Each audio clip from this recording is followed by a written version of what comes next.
Employ welfare association की कार्यक्रम में मुझे आने का मौका मिला। मैं आभारी हूं कि मेरे जैसे छोटे से आदमी को आपने इस कार्यक्रम में चीफ गेस्ट के रूप में बुलाया। हालांकि ये भी एक सत्य है कि हम लोग कोशिश कर रहे हैं कि उत्तर प्रदेश के हालात इस बार हम लोग बदल दें। फिर नीरज भाई का मैसेज आया कि आपको आना है, आपको बुलाया गया। मैंने उनसे कहा कि मैं कोशिश करूंगा, लेकिन यहां कोशिशों की कोई बात ही नहीं थी। उन्होंने कहा कि आपको चलना है, तो मैंने कहा भाई ठीक है। तो कल देर रात में यहां पहुंचा था, 3 बजे रात में, कल दिन के काम खत्म करके। मैंने उनसे कहा कि एक ही दिन हो पाएगा, एक दिन जाके और कोई अगला दिन नहीं लगेगा। तो कल रात 3 बजे लगभग हम लोग पहुंचे थे। बहुत सारे साथी हमें लेने के लिए आए थे और फिर सुबह से मन में था कि आपके बीच जाना है। सबसे अच्छा तो ये है कि जिस तरह से आप लोग मिलजुल के काम कर रहे हैं, जैसा मुझे जानकारी दी गई कि आपने साउथ और नॉर्थ, ईस्ट और वेस्ट के तमाम जो है एम्प्लॉयज को इकट्ठा किया है। और मुझे जहां तक जानकारी, इस हाउस में भी बहुत सारे नॉर्थ के साथी भी मुझे दिखाई दे रहे हैं। क्या एक बार जो नॉर्थ से रिलेटेड है वो एक बार हाथ उठाएंगे क्या? बड़ी संख्या है, बड़ी संख्या। तो इसलिए मुझे ऐसा लगा कि यहां जो बात कही जाएगी वो नॉर्थ, साउथ, ईस्ट, वेस्ट चारों तरफ जाएगी। तो मैं फिर पुनः आपका आभार प्रकट करता हूं कि आपने मुझे अवसर दिया। सबसे पहले तो मैं आप सबके लिए मंगल कामनाएं करता हूं कि जब आप मेहनत करके यहां तक आ गए हैं तो आप आगे बढ़ते रहें, आपके और आपके परिवार में सब अच्छा रहे, स्वस्थ रहें, आप दीर्घायु रहें और आपका संगठन भी फलता फूलता रहे। मुझे ये भी जानकारी दी गई कि आज आपके यहाँ इलेक्शन है, तो इलेक्शन लड़ने वाले साथियों को भी मेरी तरफ से बहुत बहुत बधाई। फैसला तो आप लोगों को करना है, लेकिन ये इलेक्शन जो है हेल्दी इलेक्शन है। इस इलेक्शन में कोई उस तरह का मुझे नहीं लग रहा जैसे भारतीय इलेक्शन में आजकल हो रहा है कि श्याम दाम, दंड भेद, छल कपट, सरकारी मशीनरियों का दुरुपयोग, सब कुछ आपके सामने है। किस तरह से लोकतंत्र को डिस्ट्रॉयड किया जा रहा है, डिस्टर्ब नहीं, डिस्ट्रॉयड। किस तरह लोकतंत्र की धज्जियां उड़ाई जा रही है सरेआम, ये किसी छिपावा नहीं। तो मैं यहां से अपनी बात शुरू करूंगा कि मैं तो अभी हाउस का मेंबर बना हूं, 2 साल हुए हैं मुझे। उससे पहले मैं सड़कों पर काम करता हूं और सड़कों का अनुभव मेरा पिछले 14-15 साल का। इस 14-15 साल में मैंने हजारों आंदोलन देखे हैं और उनका हिस्सा मैं बना। मेरे ऊपर एडीआर की रिपोर्ट कहती है कि सबसे ज्यादा मुकदमे हैं, लेकिन मैं यहां ये भी बताना चाहता हूं कि इनमें से एक भी मुकदमा मेरा व्यक्तिगत नहीं। सारे मुकदमे जब मैं किसी के लिए लड़ने के लिए जाता हूं तो मुकदमे सरकार गिफ्ट में देती है।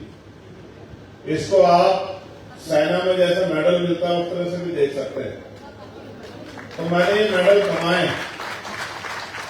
इसलिए कमाए हैं कि जिन परिस्थितियों में मैं जिया हूं, जिन परिस्थितियों को मैंने देखा है, मैं मानता हूं कि भारत में संविधान तो है, लेकिन संवैधानिक मूल्यों पर काम नहीं होगा।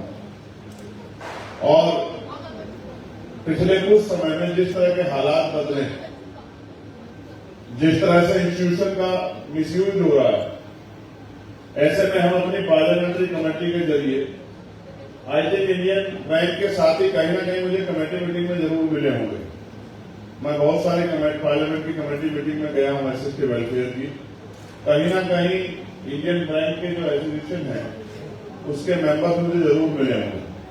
और अगर वो मिले होंगे, उनमें से कोई यहां होगा तो वो बता देंगे कि जब मैं कोई विषय हमारे सामने आता है कमेटी में, तो मैं अपने सभी साथियों से यही आग्रह करता हूं जो कमेटी मेंबर हैं कि हम लोग यहाँ अप्रोच द पार्टी उस सोसाइटी के रिप्रेजेंटेटिव के तौर पे हैं जिसको लंबे समय से तमाम तरह की परेशानियों का सामना करना पड़ा, और हम लोग कोशिश करते हैं कोई भी विषय अगर हमारे सामने आता है, किसी भी चाहे वो बैंक सेक्टर हो, चाहे वो इंश्योरेंस सेक्टर हो, या कोई भी सेक्टर हो, हेल्थ सेक्टर हो, एजुकेशन सेक्टर हो, जो भी कमेटी में जो भी विषय हमारे सामने आता है, आप पता करा लेना,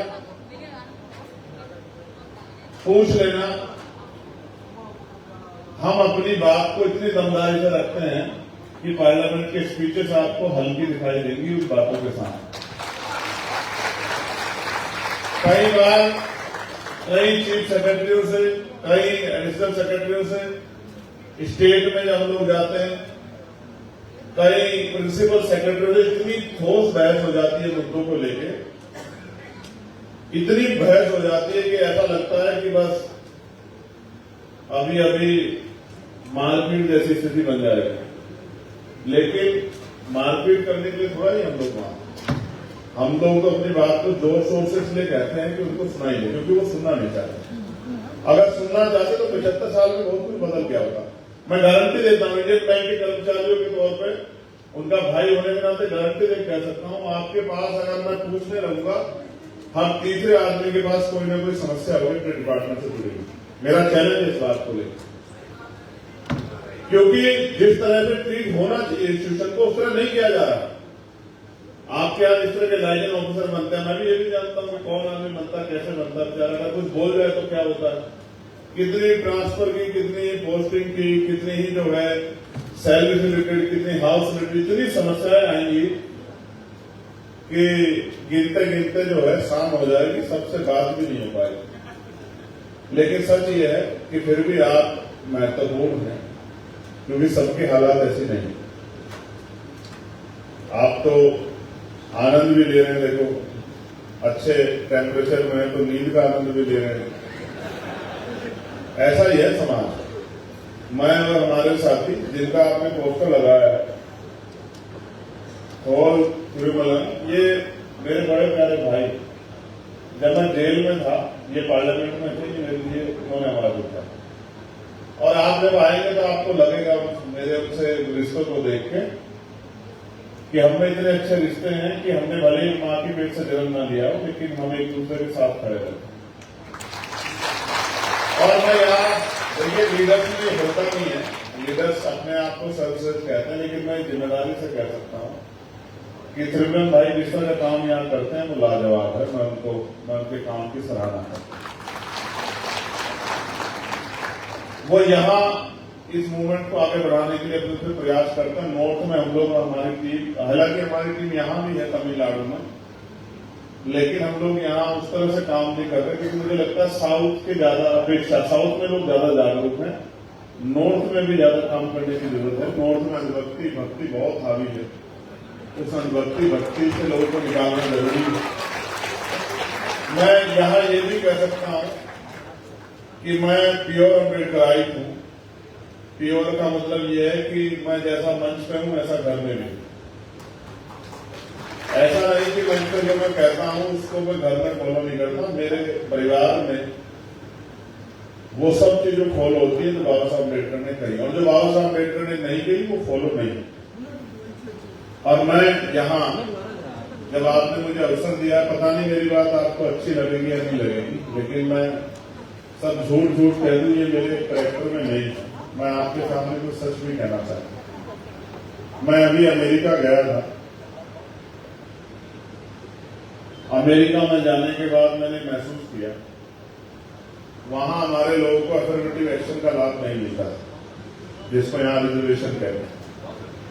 लेकिन आपको जान के बड़ा हर्ष होगा एससी ओबीसी के लोगों को, माइनॉरिटी के लोगों को, कि वहां हमारे लोगों ने बड़े बड़े घर बनाए। मेरे भाई पीट्सबर्ग में एक साथी है हरदयाल साहब, और हरदयाल साहब का घर भी महल है, वो कंस्ट्रक्शन का काम करते हैं। जितने परिवार में मेंबर उससे ज्यादा गाड़ियां उनके घर में है। मैं समझता हूं पूरे उस शहर में सबसे बड़ा घर उनका है, उस अनुकाश के पूरे शहर में। मतलब उनके गेट पे आने के लिए, घर से गेट पे आने के लिए एक मोटर व्हीकल की जरूरत पड़ती है गेट खोलने के लिए।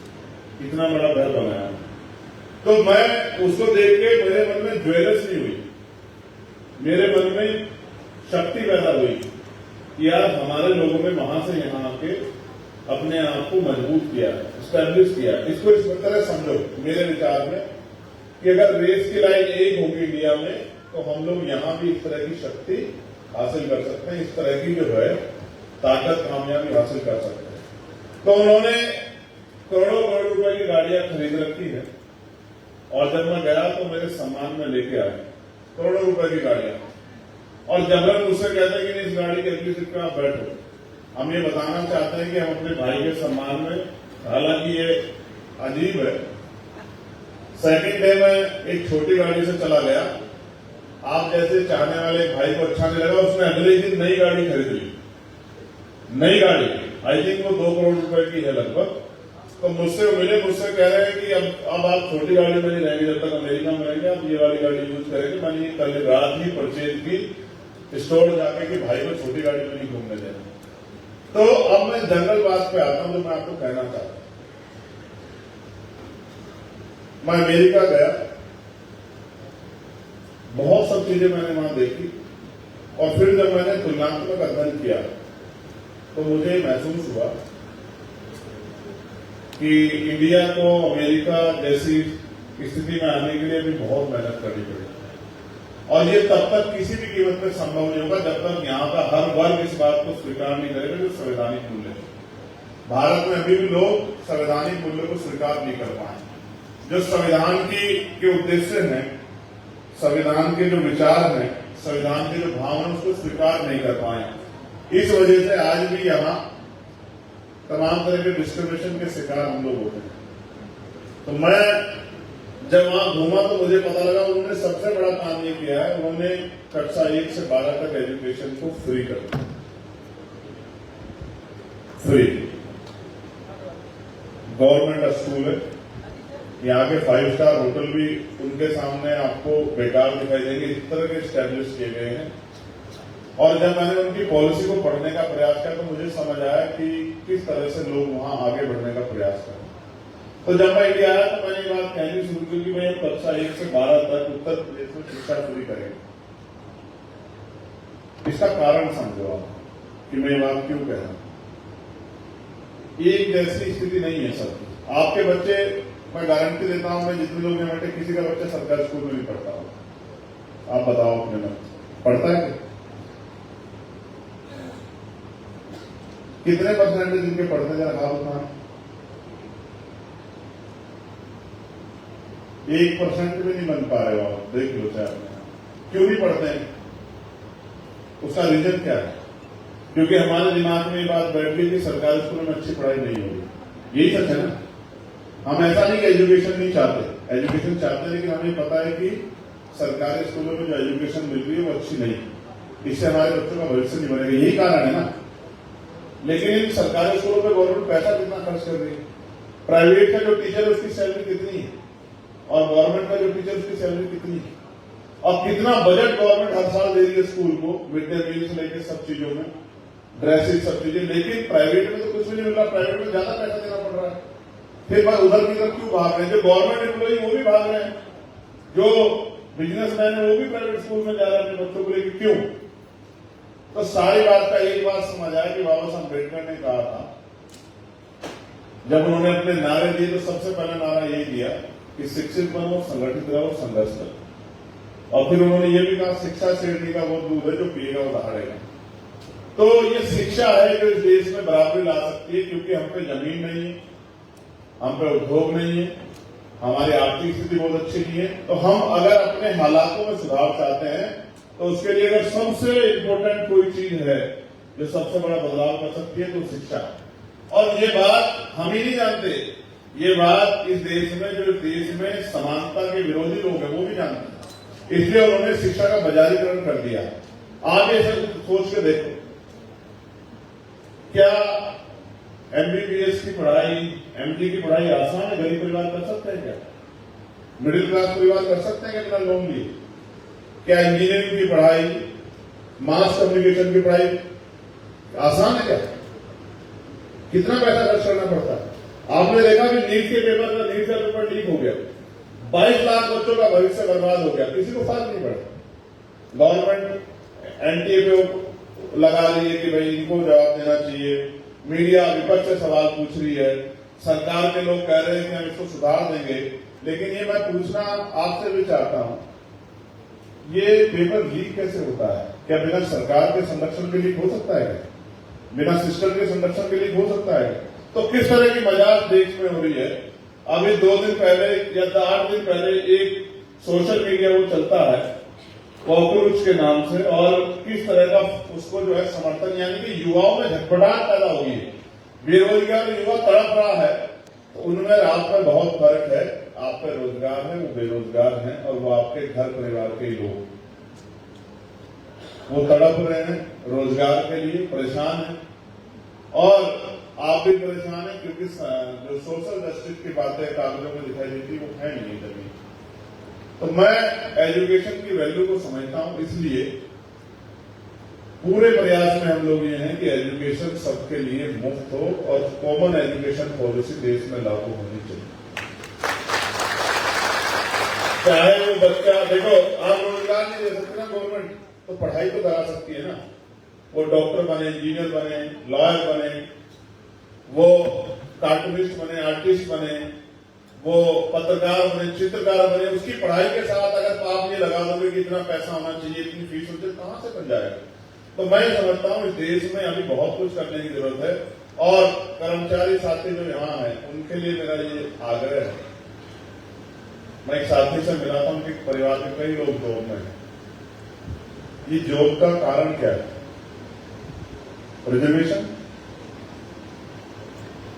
रिजर्वेशन ही है ना। आप वो पीढ़ी हो जिन्होंने नौकरी देख ली है, अगले 10 साल बाद शायद सरकारी नौकरी नाम की कोई चीज नहीं है। मंदी आएगी, सबसे बड़ा असर किसके ऊपर पड़ेगा? किसके ऊपर पड़ेगा सबसे बड़ा असर? पता?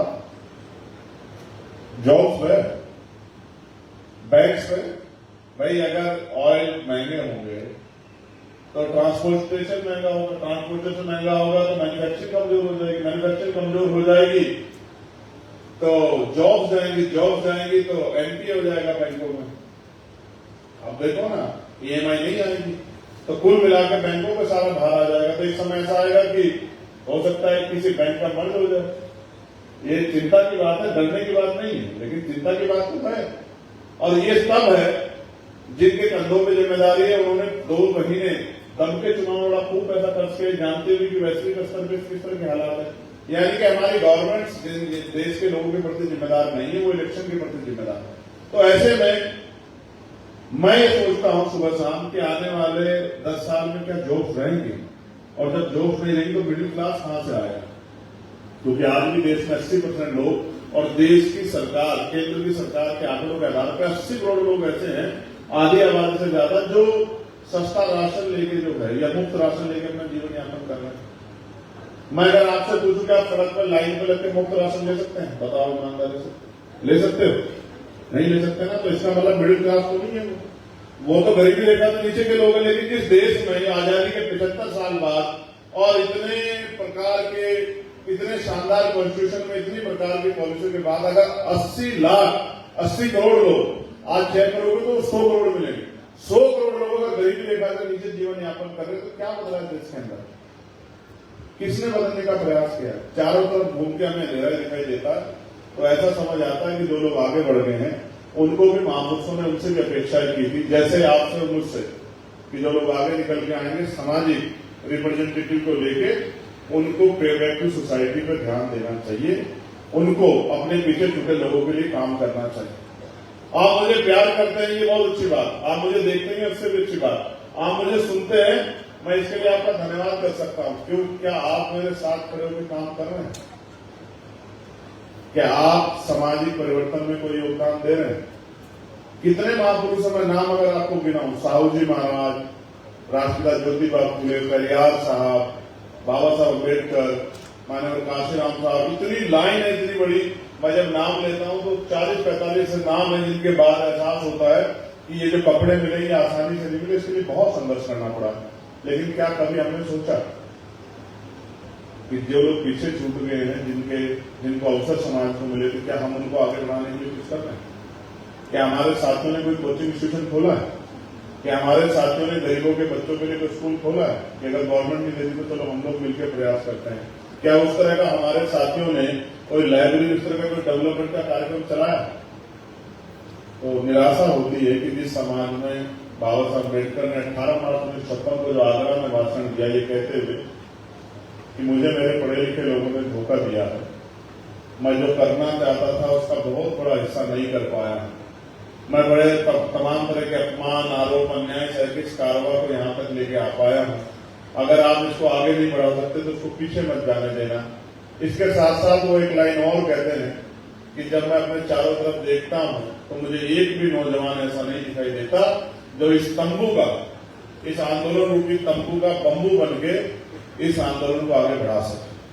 वो ये कहते हैं कि आज मैं बूढ़ा हो चला हूं, मेरी स्थिति ऐसी है जैसे एक बंबू पे बहुत सारे टेंटों का भार, जैसे एक पिलर पे इस पूरे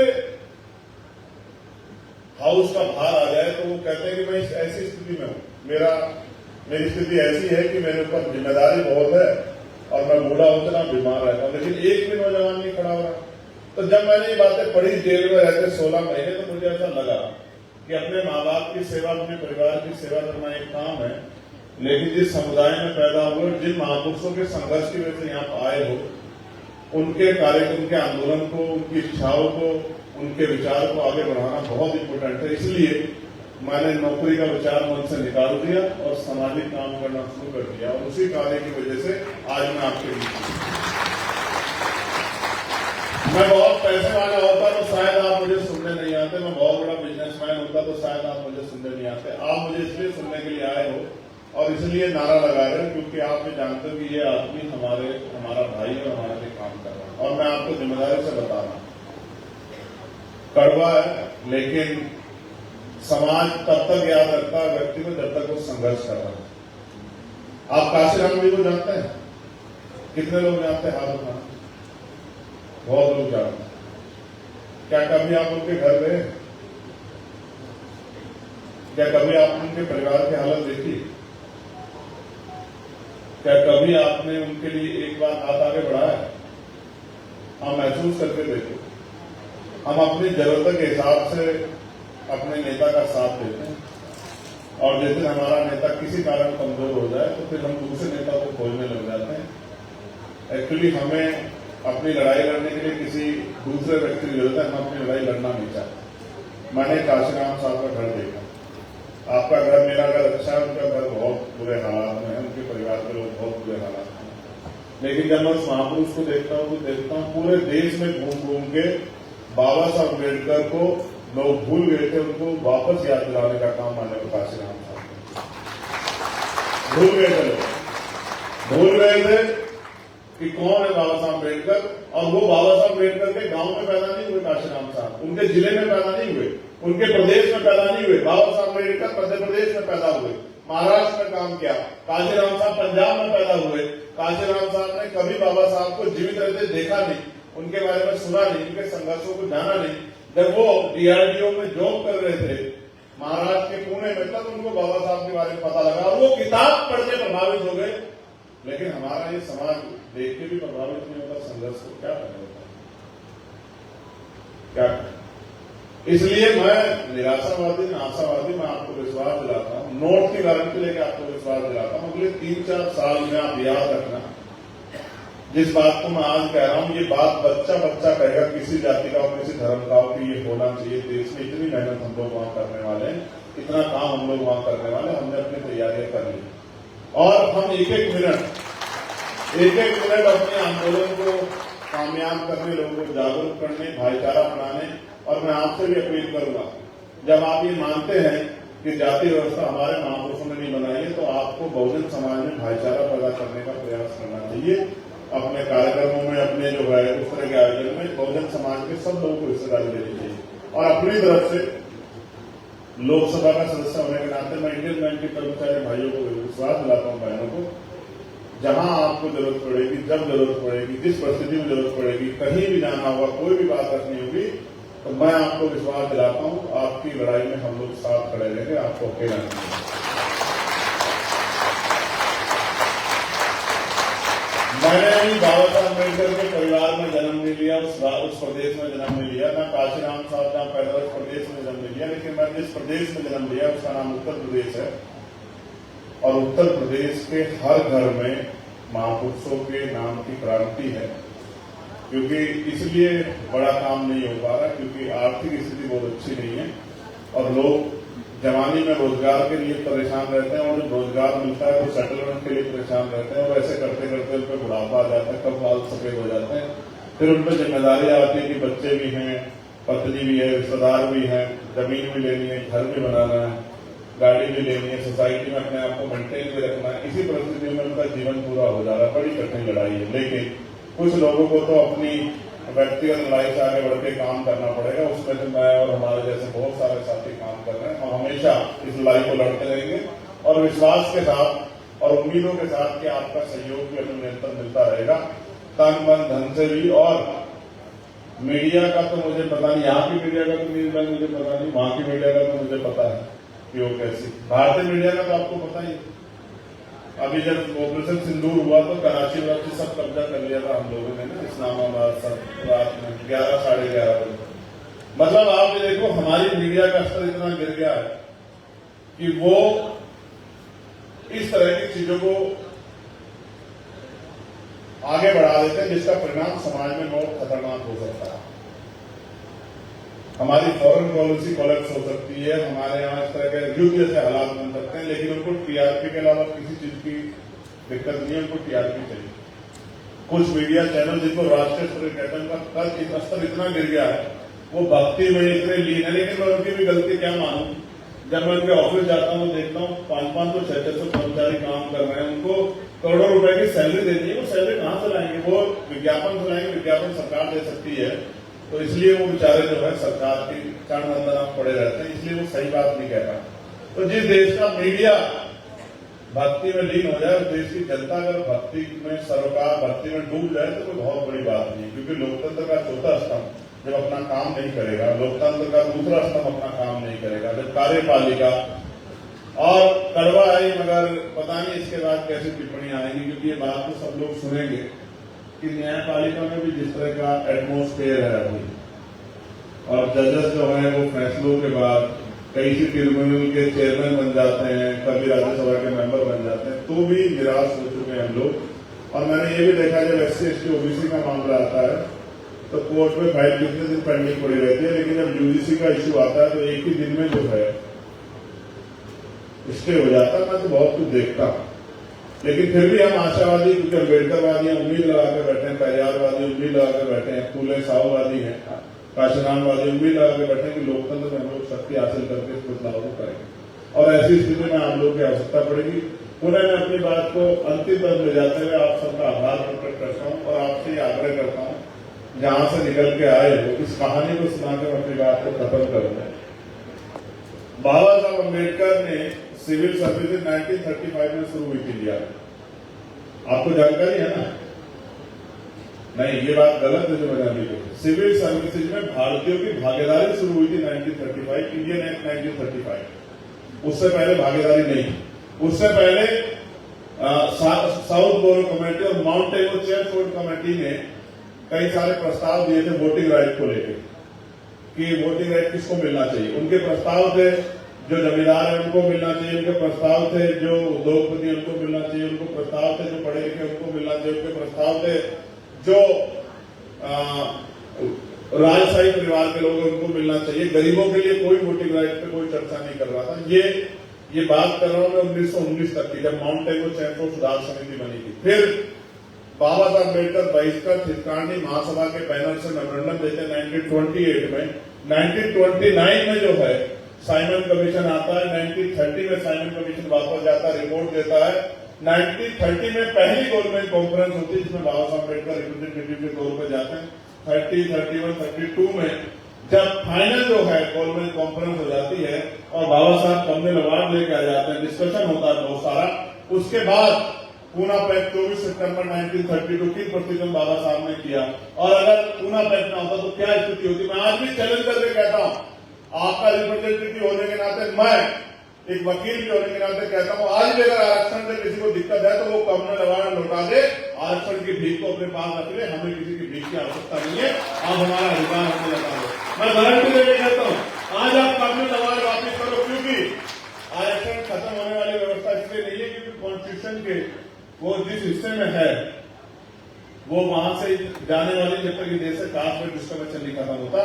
कुछ लोग पढ़े लिखे विद्वान मानते हैं, मीडिया में भी है, नेता भी कहते 10 साल के आरक्षण था, उनको ये नहीं पता कौन था वो पॉलिटिकल रिजर्वेशन। मैं तो कहता हूँ आज खत्म कर दो पॉलिटिकल रिजर्वेशन, मैं सपोर्ट करूंगा पॉलिटिकल रिजर्वेशन, आज खत्म कर दो आप लोग, हमारा रिप्रेजेंटेशन कम हो रहा है पॉलिटिकल रिप्रेजेंटेशन की वजह से, तो आज आप खत्म कर दो। लेकिन नियुक्तियों का जो आरक्षण है वो तब तक रहेगा जब तक कास्ट में डिस्क्रिमिनेशन रहेगा। तो मैं ये बात आपको इसलिए कह रहा हूं, पूना पैक्ट अगर ना होता तो हमें क्या मिलता पता आपको, हमें वो सेपरेट इलेक्टेड और सेपरेट सेटलमेंट मिलता, और जब सेपरेट सेटलमेंट सेपरेट इलेक्टेड हमारे पास होता तो हमारे जो प्रतिनिधि जाते, धौल त्रिमुलन जैसे, चंद्रशेखर जैसे, जब 78 लोग उस पार्लियामेंट में खड़े होते तो सरकार के हलक में हाथ देके जबड़ा पकड़ के हम लोग अपने लोगों के लिए काम करवा देते हैं। आपके काम करें हम लोग भारत की आज की राजनीतिक संरचना में 1/10 के रेशियो से ऊपर होते। हम सुप्रीम कोर्ट के चीफ जस्टिस को भी,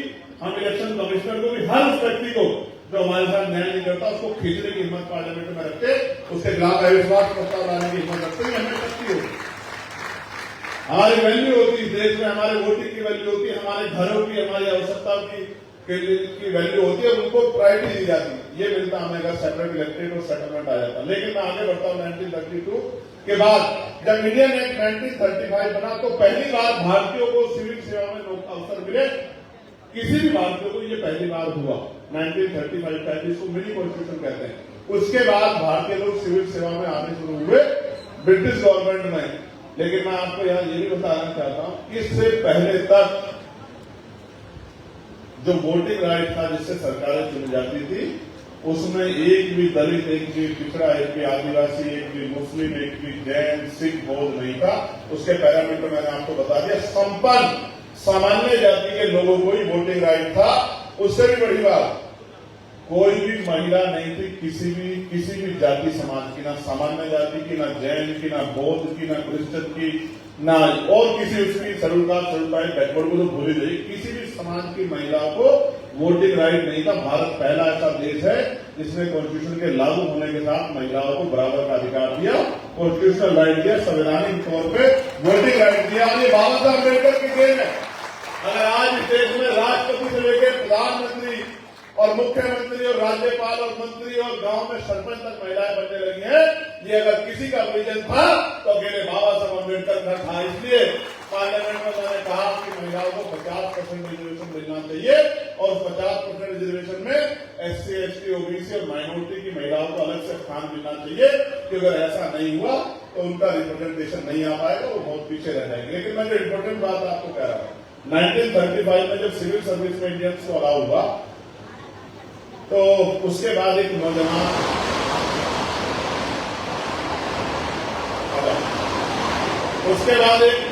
सिविल सेवा में आए, और जब वो सिविल सेवा में आए तो बाबा साहब अम्बेडकर ने उनको इन्विटेशन भेजा कि आप मुझसे मिलने आना। उनको लगा कि बाबा साहब अम्बेडकर उनसे कुछ पेपरफुल सोसाइटी के तौर पर आपकी मदद चाहते।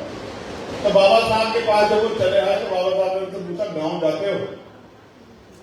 तो उन्होंने कहा कि नहीं। तो बाबा साहब ने उनसे कहा कि गांव जाया करो। उनके मन में बात थी कि बाबा साहब कहेंगे कुछ आर्थिक मदद को मूवमेंट चलाने के लिए